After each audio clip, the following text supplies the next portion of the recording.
ചെയ്തുകൊണ്ട് ഇന്നത്തെ വീഡിയോ ഗണേശനെ കുറിച്ചുള്ള ഒരു കഥയാണ്.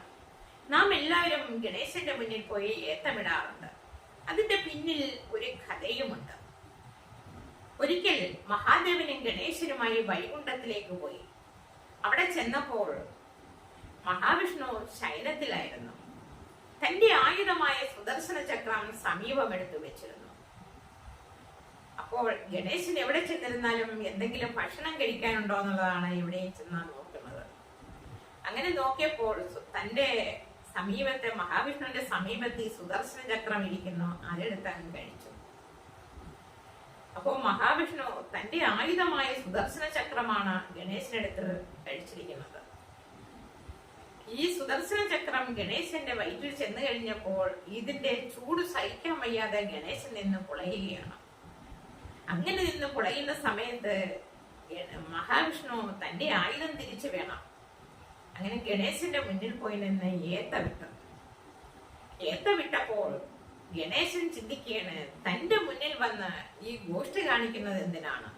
ഇത് കണ്ടുകൊണ്ട് ഗണേശൻ പൊട്ടിച്ചിരിക്കുകയാണ്. അട്ടഹസിച്ച് ചിരിച്ചപ്പോൾ വയറ്റിൽ കിടന്ന സുദർശന ചക്രം പുറത്തേക്കും പോന്നു. അപ്പോൾ മഹാവിഷ്ണുവിന് സന്തോഷമായി തന്റെ ആയുധം തിരിച്ചു കിട്ടിയല്ലോ എന്നുള്ളത്. ഗണേശനും തന്റെ വയറ്റിൽ കിടന്ന ഈ സുദർശന ചക്രം ഇതിന്റെ ചൂട് സഹിക്കാൻ വയ്യാതെ നിന്ന് പൊളഞ്ഞോ, ഇത് വയറ്റിൽ നിന്ന് പോയല്ലോ, ആ ആഗ്രഹവും ഗണേശന് സഫലമായി. അപ്പം ഗണേശന്റെ ആഗ്രഹവും സാധിച്ചു, മഹാവിഷ്ണുവിന്റെ ആഗ്രഹവും സാധിച്ചു. അപ്പൊ മഹാവിഷ്ണു പറഞ്ഞ്, ഞാൻ ഏത്ത വിട്ടപ്പോൾ എന്റെ സുദർശന ചക്രം കിട്ടിയല്ലോ. അപ്പൊ ഇത് കണ്ട് മഹാദേവൻ പറഞ്ഞു, ഗണേശന്റെ മുന്നിൽ ഏതൊരു ആഗ്രഹത്തോടു കൂടിയും ഭക്തൻ വന്ന് ഏത്തമിട്ടാൽ ആ ആഗ്രഹം സഫലമാകും. അങ്ങനെ ആണ് ഈ ഏത്തപിടിച്ചിൽ വന്നത്. അപ്പോ എല്ലാവരും ഈ കഥ കേട്ടല്ലോ, ഇങ്ങനൊരു കഥയുണ്ടെന്നുള്ളതും അറിയാൻ വയ്യാത്തവർ അറിഞ്ഞല്ലോ.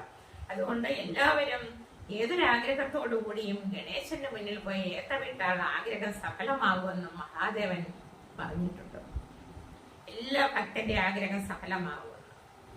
അപ്പോ ഇന്നത്തെ ഗണേശന്റെ കഥ ഇവിടെ ഇപ്പൊ തൽക്കാലം തീർന്നു. ഇനി ഒരു പുതിയ വീഡിയോ ആയിട്ട് ഞാൻ നിങ്ങളുടെ മുന്നിൽ എത്തുന്നതായിരിക്കും. നന്ദി, നമസ്കാരം.